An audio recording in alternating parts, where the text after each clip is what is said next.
राधनपुर नाम का एक बहुत ही बड़ा गांव था जिसमें एक लड़का रहता था जिसका नाम मोनू था। मोनू के बचपन ही में माता पिता का निधन हो गया था। मोनू के रिश्तेदारों ने उसको बड़ा किया था। जब वह बड़ा हो जाता है तो खुद मजदूरी जाता था। थोड़े दिनों के बाद उसके रिश्तेदारों ने एक लड़की से उसका रिश्ता कर दिया। थोड़े दिनों के बाद शादी का प्रोग्राम भी तय हो गया। गांव के सारे लोगों ने उसकी मदद की और उसकी शादी धूमधाम से हुई। मोनू और उसकी बीवी मेना दोनों खुशी खुशी रहने लगे। मोनू रोजाना मजदूरी जाता था। उससे उसका घर का गुजारा होता था। कुछ सालों बाद उसकी मृत्यु हो जाती है।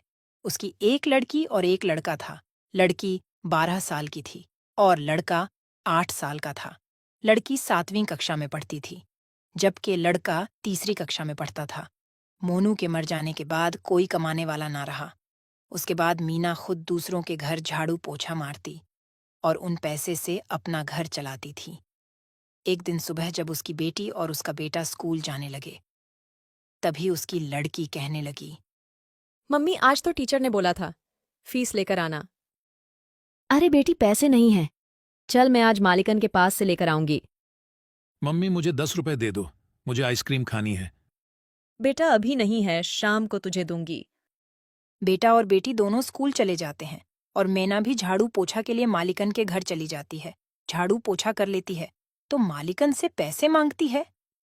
जी मालिकन, मुझे कुछ पैसों की जरूरत है। स्कूल की फीस भी भरनी है, कुछ घर में राशन लाना है। मालिकन कुछ पैसे दे देती है। मैना उसे लेकर अपने घर आ जाती है। जब शाम के 5 बजे थे, स्कूल की छुट्टी होती है। उस वक्त खाना बना रही होती है। तभी लड़की और उसका लड़का स्कूल से आते हैं।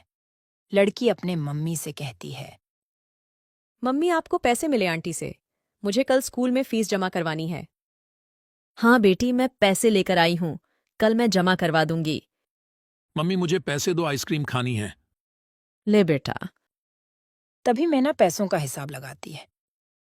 मैंने फीस के पैसे अलग रख दिए हैं, कुछ बच्चों के लिए अलग रख दिए हैं। अभी तो राशन लाना बाकी है, कुछ ही पैसे हैं। इतने पैसों से तो आज रात का ही राशन आएगा। कल क्या होगा? मेरे बच्चे कल क्या खाएंगे? आज का खाना तो बच्चे खा लेंगे, लेकिन कल सुबह क्या कहेंगे? चलो ऐसा करती हूँ, आज मैं रात को नहीं खाऊंगी और इस खाने को सुबह में कुछ पानी डाल दूंगी, तो सुबह बच्चे खाकर स्कूल चले जाएंगे। महेश, रीना, आओ बच्चों, चलो खाना खा लो। मम्मी आ गए हम। दोनों खाने के लिए बैठ जाते हैं। माँ क्या बनाया है? जो भी बनाया है खा लो, क्योंकि आज राशन खत्म हो गया है। दोनों खाना खाने लगते हैं। अरे माँ, आप भी खा लो। बेटी, बस इतना ही खाना है, उसके अलावा कोई घर में राशन नहीं है। अभी मैं खा लूंगी तो सुबह में तुम क्या खाओगे?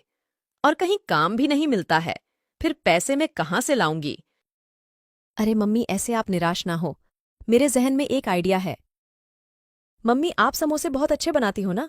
ऐसा करो, आप समोसे बनाकर बेचना शुरू कर दो। क्या पता हमारी आमदनी अच्छी हो जाए। बेटी, बात तो सही है तेरी, उसके लिए तो पैसे चाहिए ना। माँ और बेटी दोनों बात ही कर रहे थे कि अचानक रीना के मामू आ जाते हैं।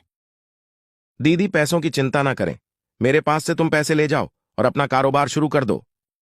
अरे मोहन, अचानक कैसे? मुझे आपके पैसे नहीं चाहिए, आप तो मुझसे बहुत छोटे हैं। दीदी, आप इन सब बातों को मत सोचो। मेरे 2 पैसे लगाने से आपके 10 पैसे बन जाए तो मेरे पैसे बाद में लौटा देना। ठीक है, लेकिन मुझे समझ नहीं आता कि मैं समोसे कहाँ बेचूं। मम्मी, स्कूल के बाहर, जहां मजदूर के आने जाने का रास्ता भी है और स्कूल के बच्चे भी खाएंगे। रीना, तुमने तो बहुत ही अच्छा आइडिया दिया। उसके बाद मोहन अपनी बहन मैना को पैसे देकर चला जाता है। अगले ही दिन मैना स्कूल के सामने आम सड़क पर लगा देती है।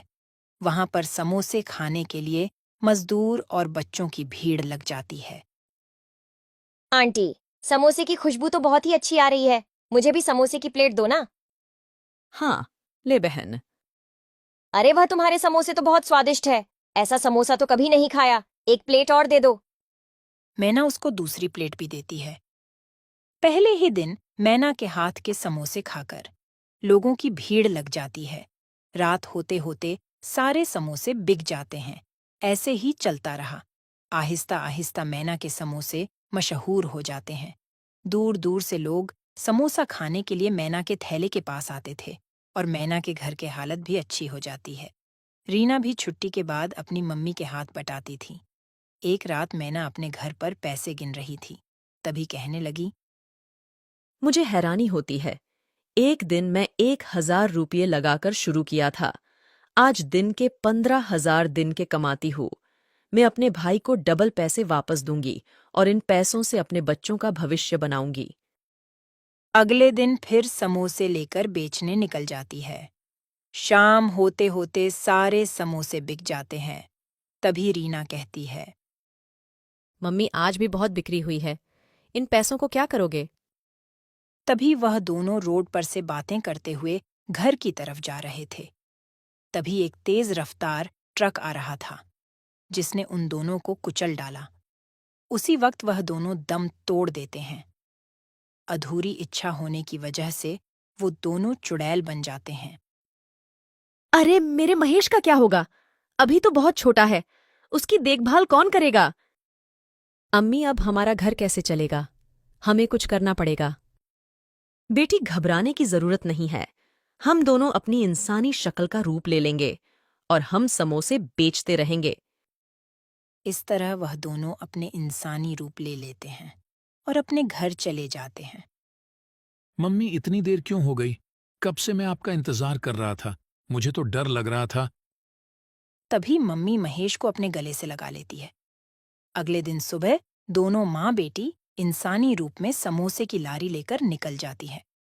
सुबह से लेकर शाम तक समोसे की लारी पर खूब भीड़ रहती है। सारे समोसे बिक जाते हैं। दोनों माँ बेटी घर जाती है तो दोनों दिन